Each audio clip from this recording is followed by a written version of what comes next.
the Northeast ISD School Health Advisory Council to order. Let the record show that quorum of the SHAC members is present.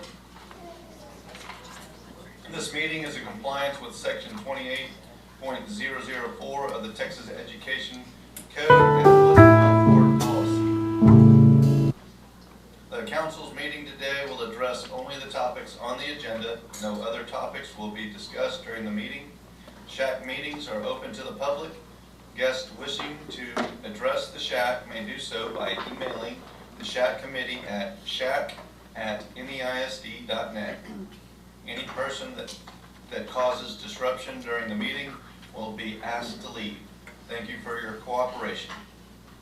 Okay, the first meeting on today's agenda is the approval of the minutes from the September 27th, 2023.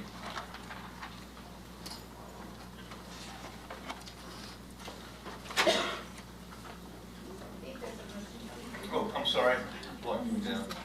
Yes, ma'am. We have a motion to approve the September 27 minutes. Do we have a second? We have a second. Is there any discussion? All those? Okay. All those in favor say aye or raise your hand. Aye. All those opposed say nay or raise your hand. Okay, the ayes have it, so the motion is approved.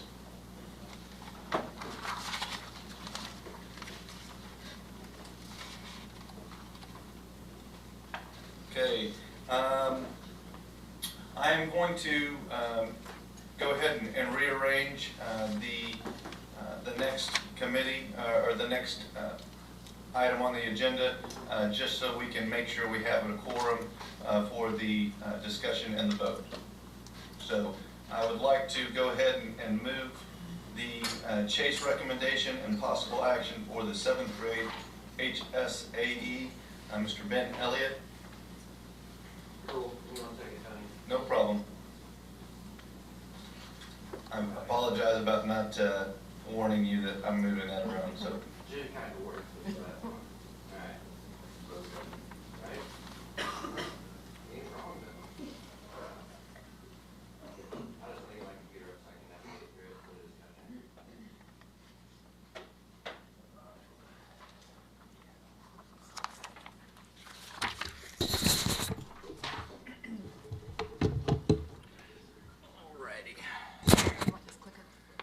Sure.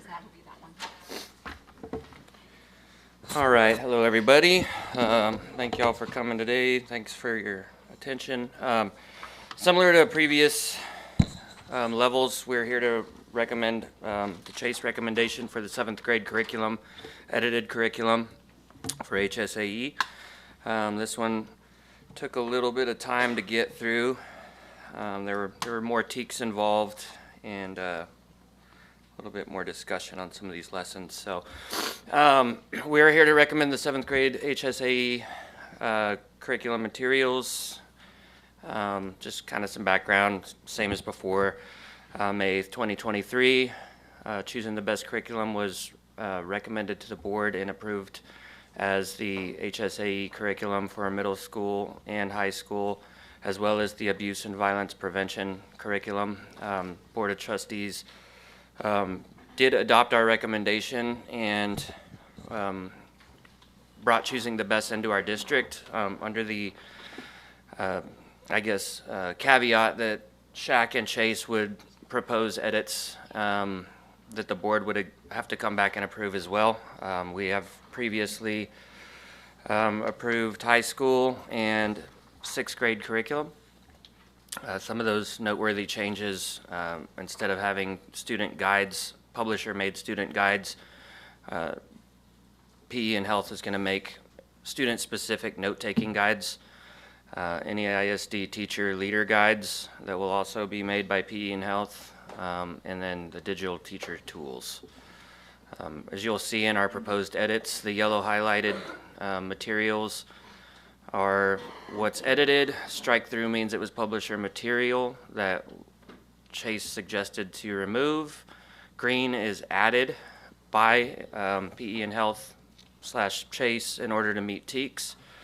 Red text means suggested video edits, which will be reflected on the transcripts. The process was led by the Chase Standing Committee. Chase met multiple times to review and finalize the edits. Here we have 8 times for 7th grade. These recommended edits pertain to the videos, the digital tools, which are mostly slides, teacher script, and student activity modifications. Same as the previous levels. The main noteworthy additions are the addition of our big understanding and key message, which is the abstinence message 28004 wording, which is consistent with all of the levels we've done so far. Video statement before each video is played, similarly consistent with the lessons, the levels so far. The teacher note regarding inclusivity, and the teacher's training on handling of sensitive topics, issues, and questions. All right, so we'll go ahead and get into the specific edits. All of y'all should have received this leading up to the meeting, so hopefully you came prepared with the questions. So we're just going to kind of skim through it as quickly as possible. Give me 1 second to get my screen where I need it. Lesson 1, the main noteworthy add was the addition of this teacher say, which kind of established some ground rules as we get into this being the first lesson of the program. This just kind of set up some ground rules. This teacher say reads, "As we begin our study of choosing the best path, a course designed to help you make the healthiest choices, we're going to establish a couple ground rules. First, no personal questions or stories. Second, if you have questions about the material, please ask me. However, if the answer is beyond the scope of this curriculum, I will tell you that you need to ask your parent, guardian, or trusted adult," which that is consistent with NEISD's policy, as well as Texas Education Code. Lesson 2, this was probably the most contentious or controversial item that our committee dealt with. There was this slide. I know it's hard for y'all to see here, but if you had an opportunity to review it coming into the meeting, slide 18 in this lesson contains some bullet points. I'm going to zoom in on it so I can read it. So this slide on the right there, can you zoom in on that? Is it able to blow up or not? No? All right. Anyway, so basically this is facts about STDs. Lesson 2 is STD lesson. There are several facts here about transmission, symptoms, etc. Bullet point 5 of choosing the best slide originally read, "STDs can be contracted through vaginal, oral, and anal sex, as well as through other close skin-to-skin touching during sexual activity." Initially, a motion was made to change the language, to kind of soften that language, to remove the descriptions of the modes of transmission. And to be clear, there is a TEK that does say, what is that TEK, 23D? Yes. TEK 23D of this lesson states that students must be able to describe various modes of transmission of STD. So while this slide is, or that statement is medically accurate and meets the TEK, some of the members of the committee suggested that we could still meet the TEK, still be medically accurate, but without being as descriptive. And mostly this was an age appropriateness consideration. We voted on it, and initially the committee voted to leave the language as was. Especially because we didn't even know if choosing the best would approve of making that change. So a vote was conducted and the language stayed at the initial meeting of the conversation. However, in follow-up meetings, we circled back to it. One of the members of our committee, I guess, came back with some information from his community members within his SMD that he had conversations with, and they expressed some concern over the language as well, so we reopened the conversation. We did decide to engage Cliff from the publisher from Choosing the Best. We ended up having a Zoom call with him described our concerns, and he did provide an alternate wording that could have been used to still maintain medical accuracy. That alternate wording that Choosing the Best recommended was, STDs can be contracted through sexual activity, including skin-to-skin sexual contact. So that wording removed the actual vaginal, oral, and anal sex and just left it to be skin-to-skin sexual contact. So we reopened the vote, and ultimately the committee shifted its decision. It was a split decision. We were still not unanimous on this, but the vote did shift in favor of changing the wording to the publisher's suggested alternate wording. So here, our recommendation as Chase is to change slide number 5 to read that STDs can be contracted through sexual activity, including skin-to-skin sexual contact. The other noteworthy change was also for lesson 2 was removing in its entirety this activity on slide 29 just for the sake of time. We wanted to make sure that there was enough time to get to the character building or the character application part of this activity. We left that there's a teacher say here that states a fact which reads, when you have sex, you are exposed to your partner as well as their previous partners. The possibility of getting an STD increases as your number of partners increases. This activity here was just kind of a walkthrough of demonstration of how that works, but because of the time, we opted to remove this activity from lesson 2. That will take us to lesson 3. Noteworthy change for lesson 3 was adding this say, which basically this is a teen pregnancy lesson, and the video talks about consequences and some potential negative impacts of becoming a teen parent based on feedback that we got from the high school level around a similar type of lesson. The community had some concerns that painting teenage pregnancy as 100% negative was sort of demoralizing, especially for the young mothers that we already have, and we don't want to make it seem like a baby is ruining your life. So we added the say that says, this lesson discusses short and long-term impacts of pregnancy on teen parents. This is not meant to be a negative view of having children. Rather, it highlights the reality of having a child before you are ready, emotionally, financially, physically, and mentally. So that say was added there on slide 32. On slide 39, the original wording of this slide here said a typical teen mother's schedule, which we suggested changing to say a typical teen parent schedule, just for the equity's sake, not putting all of the burden on mothers only. That takes us into lesson 4.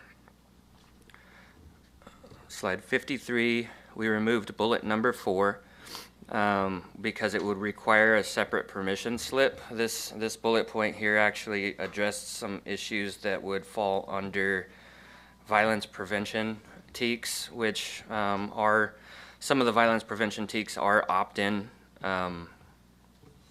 required. So if we left this particular bullet in this lesson, it would have required an additional and separate permission slip to go home, when really this wasn't the meat of the lesson. It was just kind of in there.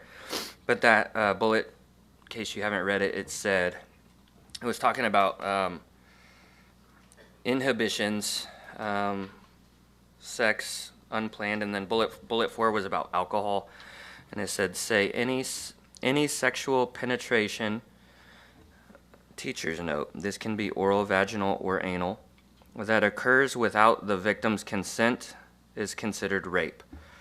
Both males and females can be victims. It is never the victim's fault. So because that goes into rape and sexual violence, that would have kind of required to be separate permission. So our suggestion was to remove that. Additionally, in this lesson, in the video That's what the bottom right slide, that's the video transcript. There was some conversation around pornography. In high school, there's no discussion specific to pornography in high school. We opted to remove it. So for consistency, we're making the same recommendation in this level as well. Lesson 5.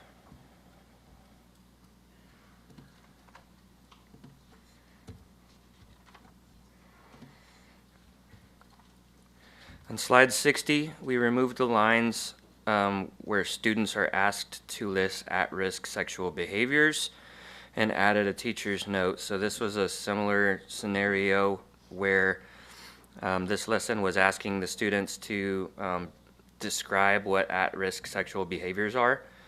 That is not in the TEKS for this level. And it did include also asking them to list, well, it didn't prompt them, but some of the potential answers that they were listing as potentials for the students to write and say were vaginal sex, oral sex, and anal sex. So we removed that, and let's see, I'm trying to slide over. What did we change that to? Okay, so this was an ABC exercise. So the ABC, the C of the ABC was choosing to abstain from these at-risk sexual behaviors, and then it listed 3 lines, and the students were asked to list them. Basically, we just removed the lines and have it say, choosing not to engage in at-risk sexual behaviors, just generally stated, without the description or listing of specific ones. Slide 62. This was originally like about making the bed, and the activity was changed to talk about who's at the table, setting the table. Thought that the bed aspect was a little too intimate and not necessary. We could achieve the same goal by talking about a dinner table type of setting.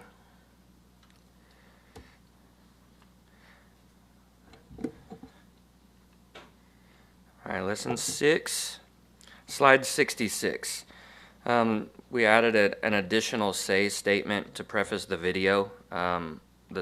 We have the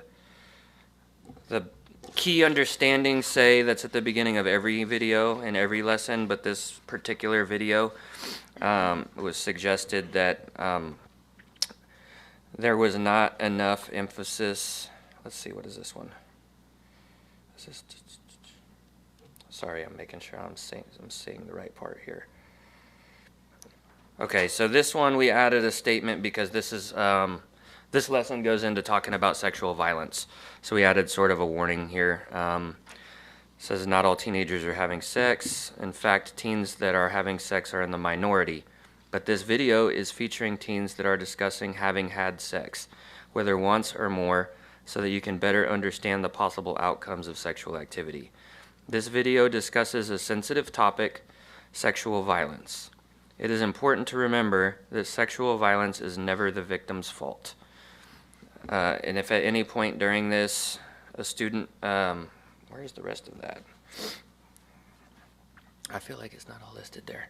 Sorry, so basically we added if at any point during this conversation, a student, where's the rest of that? Doesn't it say that if they're asked, if they feel uncomfortable, they're allowed to step out? I don't know if it was in that part or like. Well, right here it stops at if at any point during this, and then says. I think it went to another. Oh, okay. My apologies. I'm trying to read it for everybody's sake, but. Yeah, it goes on to the next page on there. Here, let me borrow that. Thank you. Sorry for that, y'all. Okay, so if at any point during this lesson you feel upset and need to go speak to someone, please quietly let me know. So this is just kind of prompting that this is a sensitive topic, and if the students feel uncomfortable, that they can quietly remove themselves from the situation. Slide 70, we removed the heading above this triangle chart here. It said sexual progression. And then it plays in with the story that's given in the lesson where it's talking about setting boundaries, and in the story they went from holding hands to kissing to longer kissing to touching, then other stuff, then intercourse.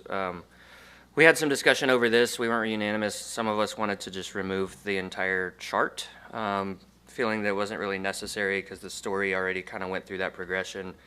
Ultimately, we decided to leave it, but just removing the title above it that said sexual progression.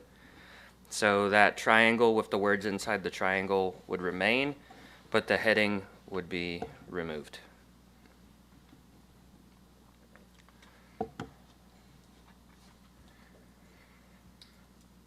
Lesson 7. On slide 78, we added the statement to the video preface highlighting abstinence. All right, this is the one I was about to talk about in the last one. So this video doesn't use the word abstinence. It doesn't even use the word delay sex, which is consistent with the rest of the program. So we opted or suggested adding this additional say that, again, it goes on from the say that prefaces every video to say, in this video, teens are discussing abstinence. Remember that abstinence is choosing not to have sex or waiting to have sex, ideally until marriage. So that's just kind of redefining abstinence prior to, because all of the lesson or all of the speakers in the video use the terms waiting to have sex instead of delay or instead of abstinence. So we just kind of wanted to highlight abstinence again there as we went into that video.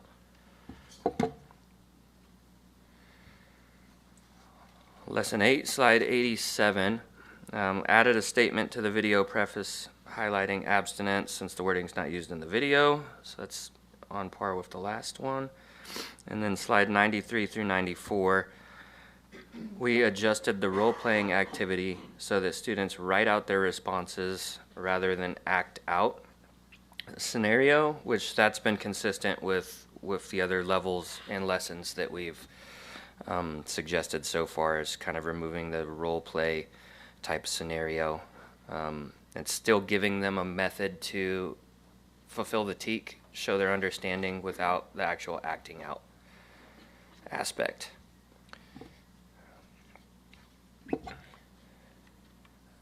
That being said, I guess we'll go ahead and open for discussion. If anybody has specific questions or comments about any part of the recommendation, we can, as a committee, address those now. Do you want to explain the 7th and 8th grade? Oh, yeah. Yep. All right, that's a good point, Emma. So because of time, because of how long it ended up taking us to get through the approval of the 7th grade material, originally our schedule was to come into this meeting today to present you 7th and 8th grade recommended edits.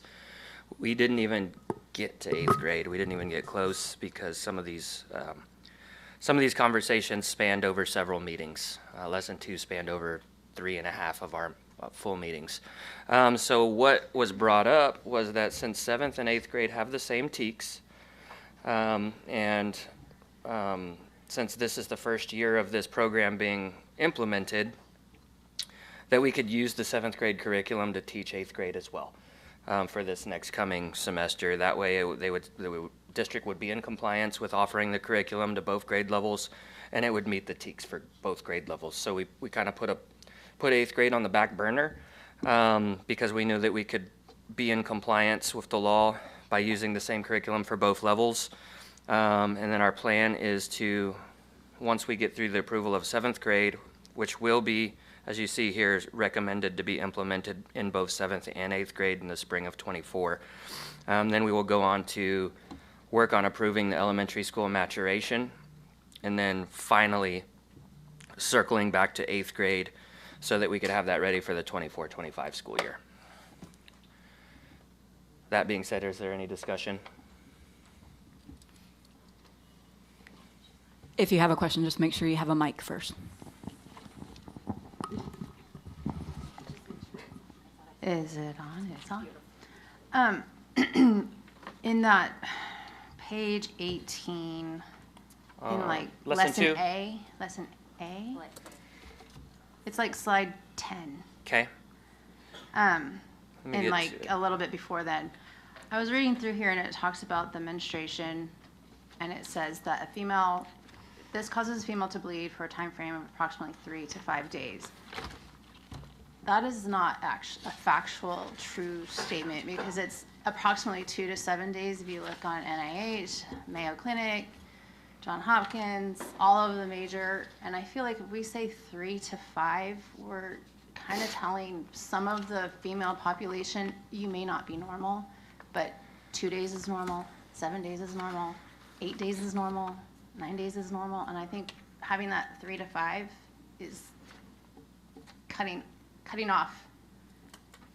So I'm not gonna debate or have any even act like I know, right?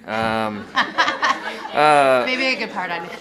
It's Well, wise. we did have some conversation around some other topics that in regards to medical accuracy, and we kind of resolved on us as a standing committee and even us as a SHAC, right? Even though we may have some professionals that are qualified to confirm medical accuracy, it's not our job to make the curriculum medically accurate. It's the publisher's job to do that. So because this is the material that the publishers deemed medically accurate based on whatever the research that they used was, that's what we opted to go with. There were a couple other items that we thought could have probably been adjusted to be more medically accurate based on our research, but we're not necessarily the professionals in that regard. So we opted not to cross that line. Okay.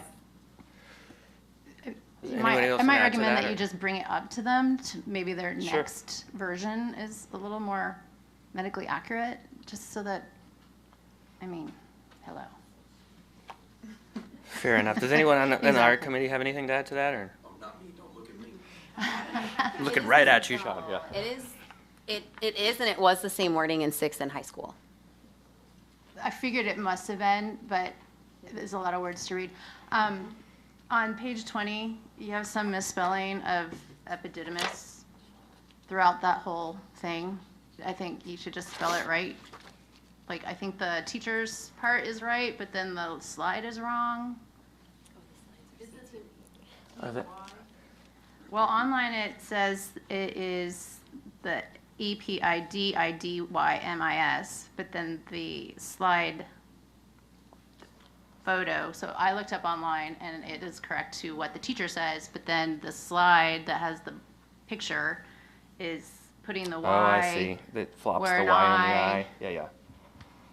So, There were Yeah. also a lot, like, there's semen is spelled seamus at some point in this whole thing instead of semen. And then when I was reading through here, lesson 3 was repeated twice. Yeah, that was a typo. It's been fixed since Okay. then. All right, because I was like, I think I just read this. Yeah. Okay. I think those are all mine. so that being said, should we address that with choosing the best about the I can actual make a grammar? note On that, on those snips that they have typos on it. Oh, those are snips. Okay, Notes to fix the snips. Yeah. and that's good, right? We definitely. I can fix the spelling, so. Okay.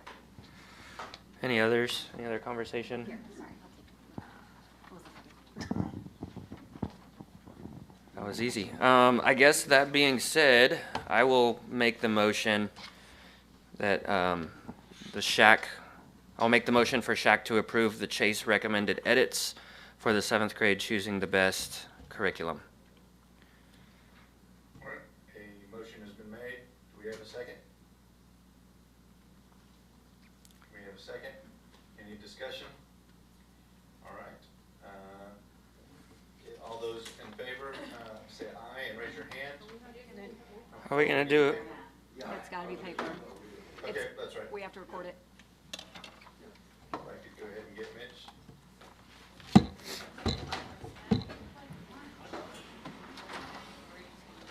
You want this?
Okay, on the ballot provided, please mark yes to approve the motion or no to disapprove the motion. After making your choice, please fold your ballot like so. And hand it up so I can see that everyone has made a vote. Have all voted who, okay, the teller's going to, sorry, the teller's going to come and collect the votes.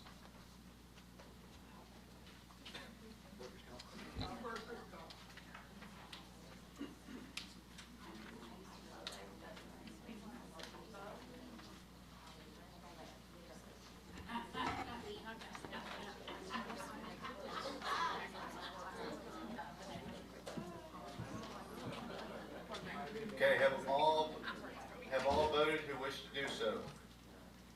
If no one else wishes to vote, the polls are closed.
Once we have the vote, once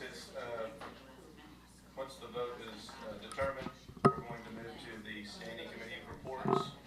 Ben, we'll go ahead and have you go first with the classroom health and sex ed, followed by safe and healthy schools, Brandon, nutrition, Lauren, and then followed up by Lori with the fitness and physical activity.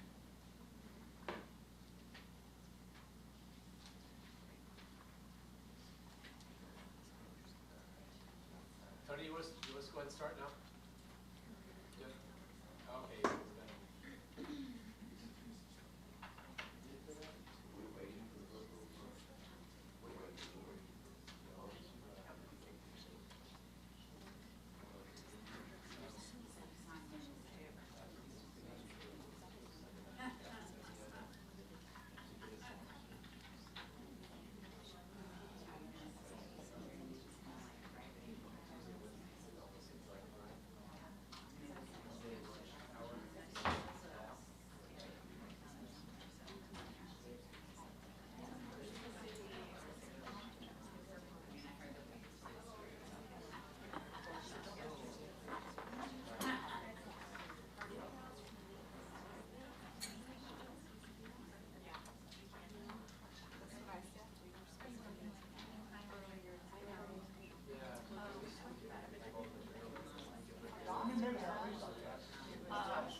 So a public service announcement, we still have a couple of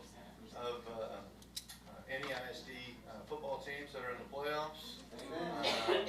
The Johnson Jaguars and the Reagan Rattlers are playing really well right now. So if you can get out there and support the teams, that'd be great. I know the Claudia Taylor Johnson Band just got through participating at Nationals this past weekend in Indianapolis, and they performed well and represented NEISD school district very well. So.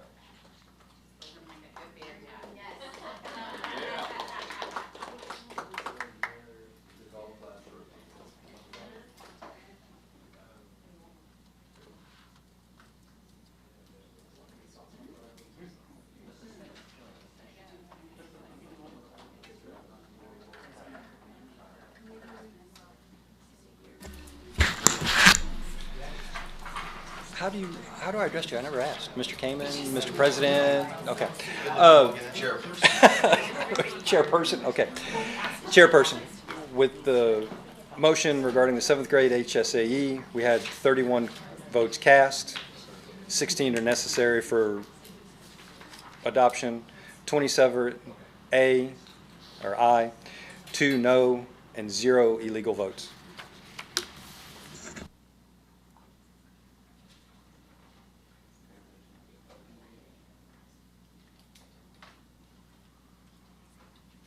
Okay, for the motion being voted on, the 7th grade HSAE, there were a total of 31 votes cast.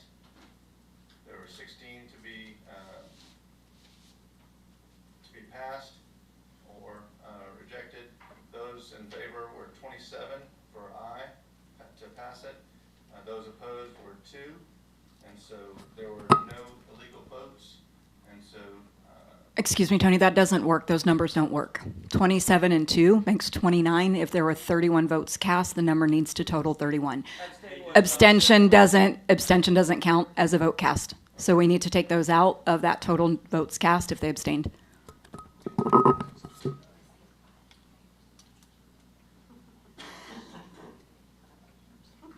abstention is an option on the ballot. Yeah.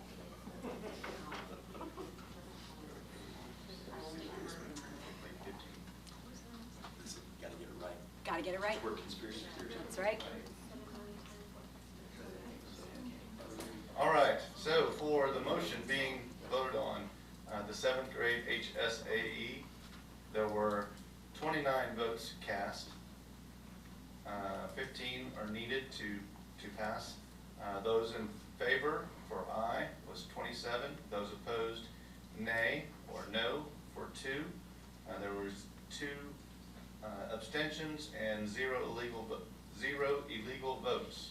So the motion is passed, and we will move on to the next item.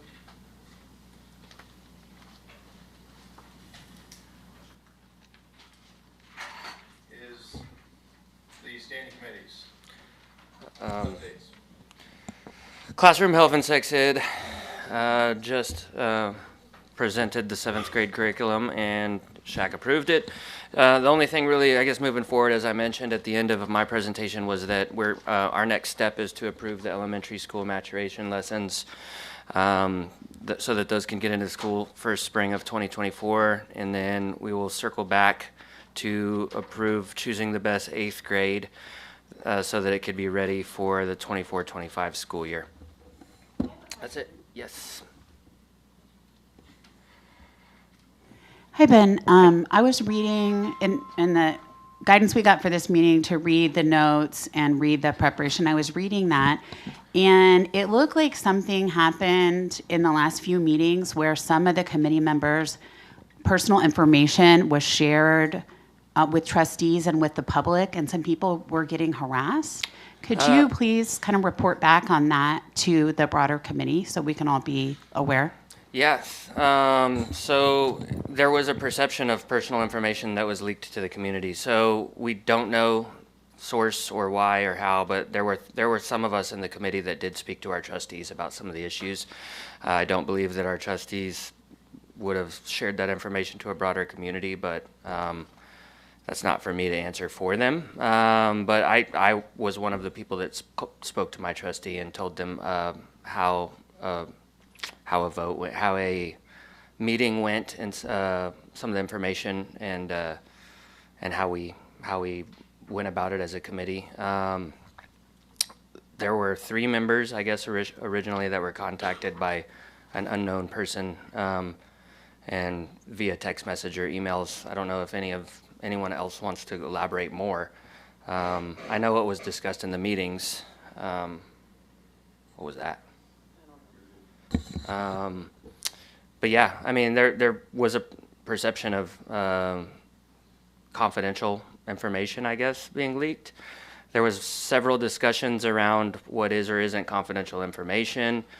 Some members of the committee believed that all information is public because we are a public committee. These meetings are public. So there was discussion around moving towards more of a discrete ballot moving forward. So we started using Mentimeter for our subsequent votes in the past 2 meetings rather than the raise your hand aye method. And then there was some conversation around the need or creating norms within the standing committee of what the, I guess, expectation of confidentiality should be. I don't. We kind of got to the point of, because our notes, you can see the shift in the notes, like from, I guess, October 13th and then beyond. Up until that point, we were using names, you know, so and so moved, so and so seconded, so and so brought up this point.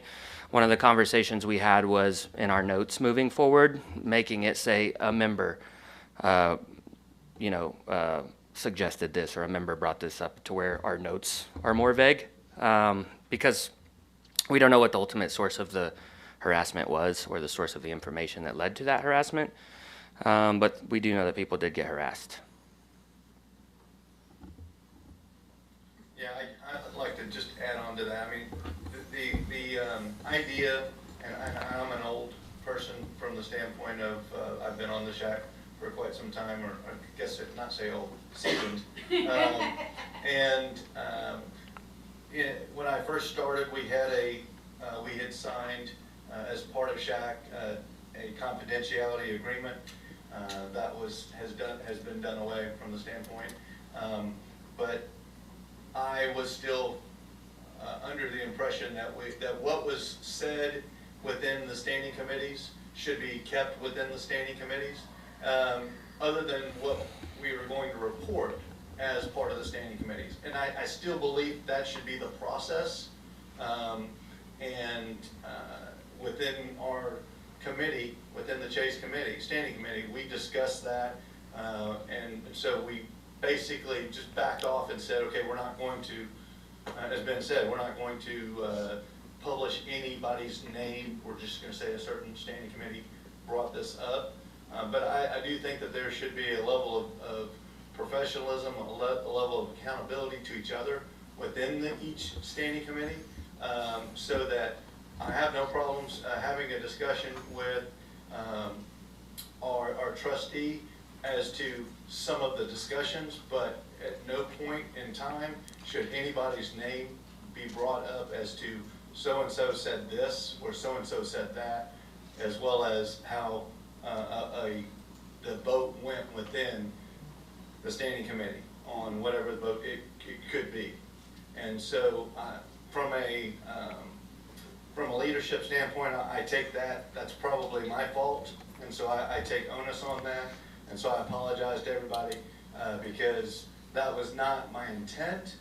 I should have probably had said this at the beginning, but unfortunately, I did not believe that that was necessary to have this conversation and to say that, because that was kind of the way that I was, you know, standard operating procedure. That's the way I was had operated within this within Chase as well as within the SHAC, was the fact that it's not that we're trying to hide anything from the public, because we're not. But I know that in the standing committee, I've said some things that have probably been off color just to, you know, be funny or break the ice or whatever the case may be.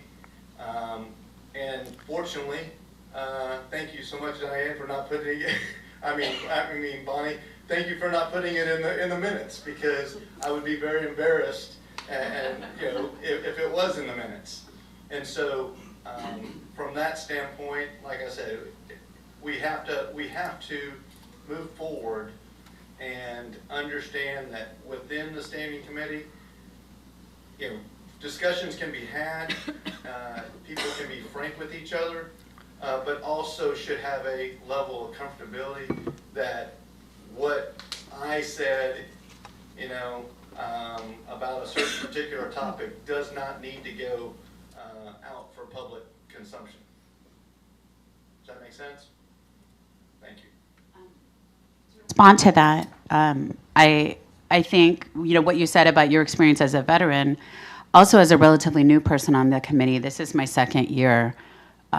It's been a very clear standard from my experience that personal information is not shared. If within our committee we want to collaborate on something, I have to email Jen, and Jen emails the rest of the group, and with them on BCC and just her. It's been very clear as a standard that if we want information, we have to get prior approval, and personal information isn't shared. I think that's a standard across all. So I'm really concerned about the people who are being harassed. It makes me very nervous about, you know, the rest of us. I'm curious to understand. I would like to hear more about what this harassment is. And then I honestly also feel like it's not reasonable to expect people to continue to work in a collaborative way with people that, I mean, it's a standard norm in our group that we're not sharing information, and some people went and did it anyway. I don't understand how that wasn't known, because it's been known from when I started, and not just to you as a veteran, but to people who've been here even a year. So I think we should hear more about exactly what happened, and I don't think it's reasonable to expect that people who were victimized to continue to have to collaborate, or to be able to collaborate productively with the people that, you know, participated in their victimization.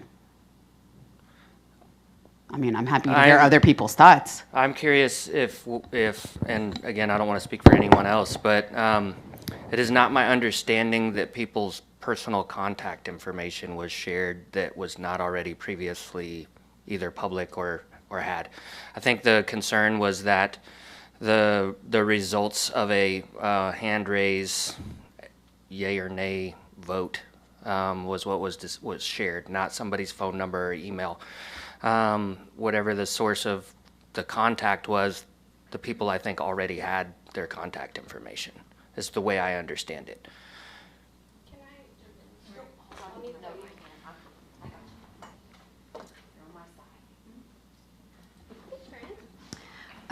in? So hi, I'm Bonnie. I'm one of the people that was harassed, but not by text. I was harassed on Instagram and Twitter and a multitude of other places on the internet in the past couple of weeks. So I don't think it's that people's personal information was shared. I think it is because we are in Texas, all of that is public information. Like, you can Google people and find their address and the phone number that's attached to them and all of that. So my issue is that anything was shared out of the committee at all, because it opened all of us up to that. So yes, I think that's why the confidentiality agreement is more important than ever, and I'm really thankful that you've brought it up. My name is Marisol Madden, and I joined SHAC committee without knowing any of the background of things that were happening. And I also received a text, and it actually happened after I found out that my name had been shared with a board member. I received 3 personal texts calling me a groomer. I have served the district for many years as a teacher, as an assistant principal. I went on and served children my entire life. My name was released on Moms for Liberty and Libs for Texas, and I have no social media. So it was my children that shared that with us. And it was from someone from my church. And I don't know what to say other than my heart is grieving. And it is hard. Because unbeknownst to me, I was operating under the impression that my vote was private.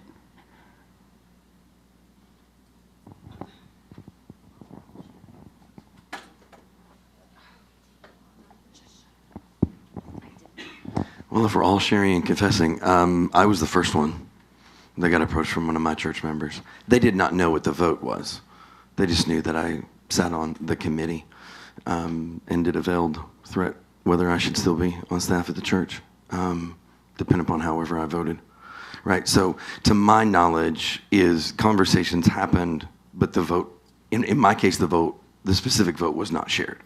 So I got to have fun with my email response to them, but and just told them, feel free, go talk to our lead pastor. And I had no issue with it because I know we've got each other's backs.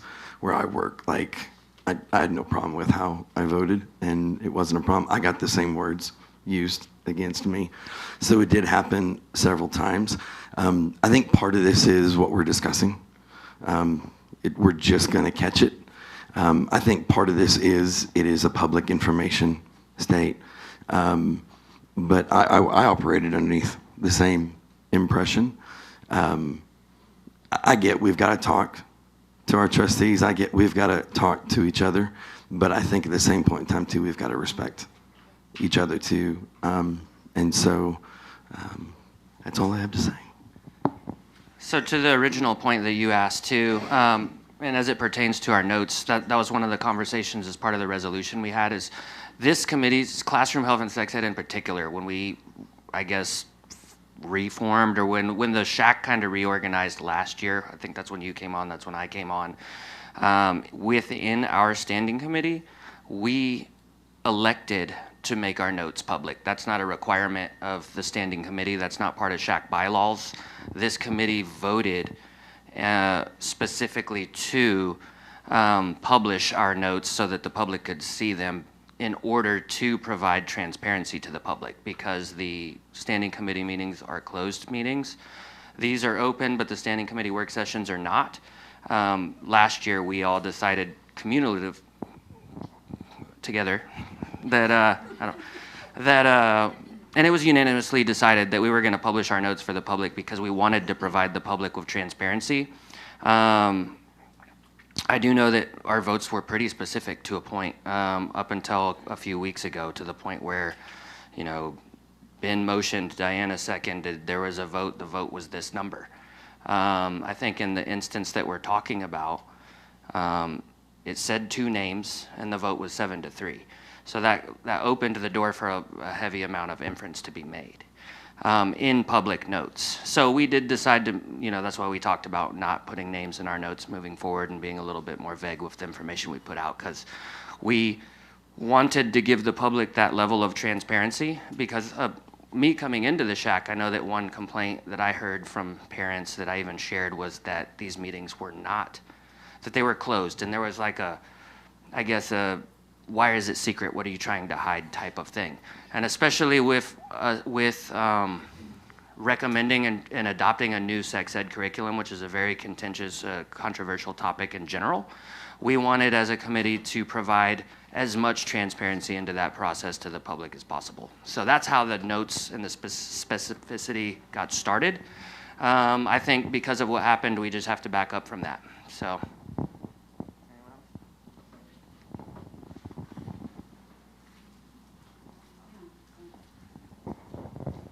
it's not just your committee either. We had a really good, active participating member of our Fitness and Physical Activity Standing Committee that was basically coerced off of the committee because she was approached several times with her family as well as with her minor child by members of the community when she was out and about doing her own business and just being approached or whatever. So, I mean, something needs to be done. This is ridiculous. We're volunteers. We're not elected officials. There's at least 3 trustee people here today. It's just like we're being micromanaged, and then information is being put out there. How is this information getting out there? Just to add on, you know, you said that your notes are public. All of the committee notes are public. It doesn't seem like that was, ours are, and I see all the committees with them public. It seems like you're saying that because it's public, you think that people just guessed and harassed them from the notes, but it seemed like screenshots were shared of things that only your team has access to. And it seems like, so if people spoke to their trustee and shared screenshots, I don't understand how that came from what was published. Maybe you could explain? I am not aware of screenshots being shared. So I can't answer that specifically. I'm not sure what, who said that was done or what that may have been, but I'm not aware that that happened. Does anybody? I'm not sure what screenshots we did find. So Jen, I don't want to throw you on the spot, Jen, but I'm gonna anyway.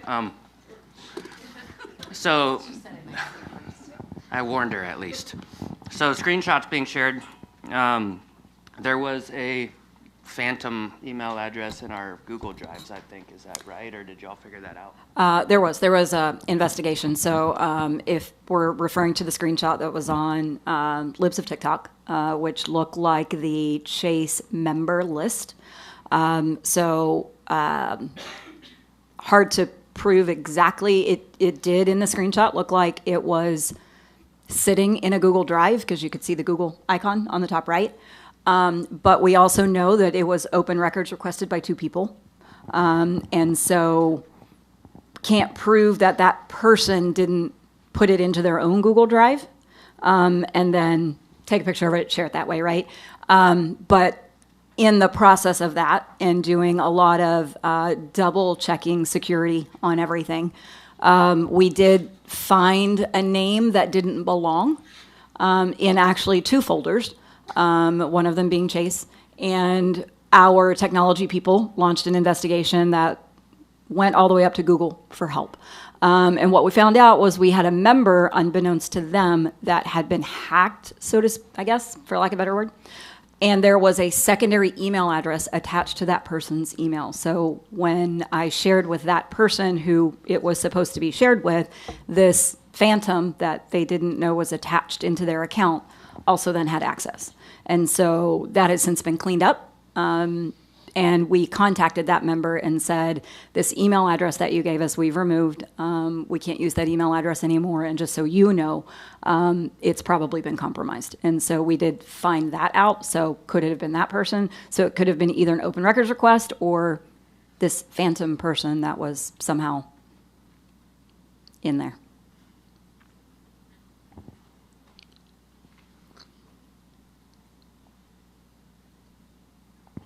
So moving forward, I am actually, I appreciate you bringing this up, but like I said, I've started composing an email to the Board of Trustees to bring about something, similar to this situation, but also to try to request some form of protection, if you will, for all of the SHAC members, because like we've discussed and Debbie said so, we're all volunteers. There's no reason anyone should be harassed. I've received texts as well, and yeah, there's no reason anyone should be harassed for their servitude to the community, and so I apologize. But we'll see what the Board of Trustees decides to do. All right, next up, I think, let's see, Brandon.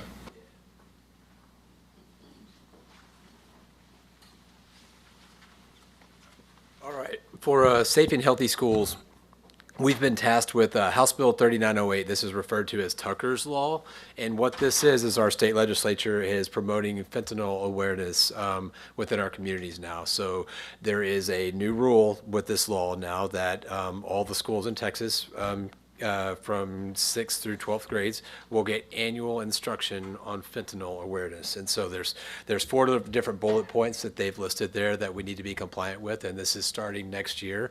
We're not going to have all the material ready to present to be voted upon, but at least as of now, our consensus was the governor every year from as of now has to designate a fentanyl awareness month, and we have Red Ribbon Week already in place, so we will capitalize on Red Ribbon Week, I can't say this fast, but as our time to teach fentanyl awareness. So there's handouts already available that are vetted out, that are official, that are legit, that meet all the requirements.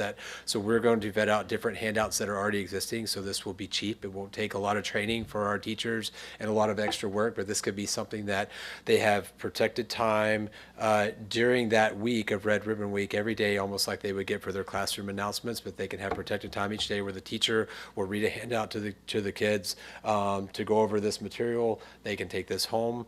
There was also some discussions right now. Our guidance counselors are already giving a lot of this instruction, but it comes at different times throughout the year. And so during Red Ribbon Week, a lot of the kids in our district aren't getting any drug awareness at that time. And so we're going to see if maybe the guidance counselors will provide some of that instruction during that same week, just so we're reiterating the same message over and over again during the week. So next to come will be us having materials to present just for a vote for approval that we can actually give for the handouts for this. And that's all we got right now. Any questions about this or any recommendations that anybody's had that's been following along with this? Feel free, we're open for it. Feel free to shoot Jennifer an email, and we've shared our emails with our committee, and most of y'all, if y'all have mine, feel free to let us know. And I would say along your comments too, along this topic, I didn't want to run across the room and get the microphone. Look out for reporters around. I mean, the minute I was asked to do this a year ago, I got approached a couple of times by a news reporter. One was at my office, one was just on my cell phone. How they got my cell phone, I had no idea. My email is on our website. I have a work email separate from this. So it happens a lot. I look at this as, even though we're volunteering, we're public servants in a way. And I have never been in a role at ever where I've volunteered to help the community in any fashion that I haven't been harassed by somebody. And you learn to just get thick skin and throw it away and say, I'm doing this for the sake of our kids. We are all in this together. We all have different viewpoints. If you're approached by somebody, ignore them. Ask them, just to come to the meeting. It's open, get what they need there. I would discourage you from talking to the media, because I think that's been happening a little bit, and I'm wondering if that's not, maybe somebody got approached and leaked something. I don't know. But it's, I have never talked to a reporter, and a photo of my child was shared on a nationwide Instagram. Yeah, so that. How am I supposed to avoid that if I've never talked to Oh, and I'm not saying it. I'm just saying I know this is out there because I've been approached several times. I mean, I had a guy show up in my office with a news camera and a microphone in my face, and I'm at work, no comment, right? But I think just be careful, because they love to call you with the best interests and try to get you to talk. And I would say nothing, because I think us in here, we need to have each other's back, and as much as possible. So anyway, that's all from our committee. Sorry, and thanks, y'all. Next, Lauren from Nutrition. Fatima's going to do it. Oh, okay, Fatima. Hi, Tony. Yeah, Lauren couldn't make it today. Before I start, I just want to say something. Who is here just for that pure service for our students? Raise your hand. Keep that in mind. Don't make anything discourage you. You are awesome. I don't know what you have to do to be here. I know what I have to do to be here. And just for that, thank you. Just remember that. All right. For the nutrition subcommittee, we were able to meet as nutrition subcommittee on October 25th. We were very appreciative that Sharon Glosson, Executive Director of School Nutrition, was able to join us and help us to better understand the results from the School Health Index survey from 21-22, the last time that survey was conducted in NAISD. A future SAI survey is scheduled to take place in 2024, and we will reevaluate when those results are available. As a subcommittee, we are very interested in identifying 2 or 3 areas from the survey where we believe we can make an impact to improve nutrition in our schools. The potential 3 areas are maximize participation in the school breakfast program, improve collaboration between physical education, NEISD dietitians, and schools to reinforce nutrition education lessons taught in the classrooms, support and encourage staff in modeling healthy eating and physical activity habits. We also discussed the critical role that the family specialists play in our schools. We have been able to secure a list of NEISD family specialists and what campuses they cover. Our idea is to connect with some of the specialists to listen to what their campus's major nutrition concerns are and potentially solve for them. We are definitely in a reach mode, and we look forward to sharing our progress at our next SHAC meeting. This is made by Lauren Portillo Peterson. Thank you. Thank you, Beth. Thank you, Bethany. Next is Lori with fitness and physical activity.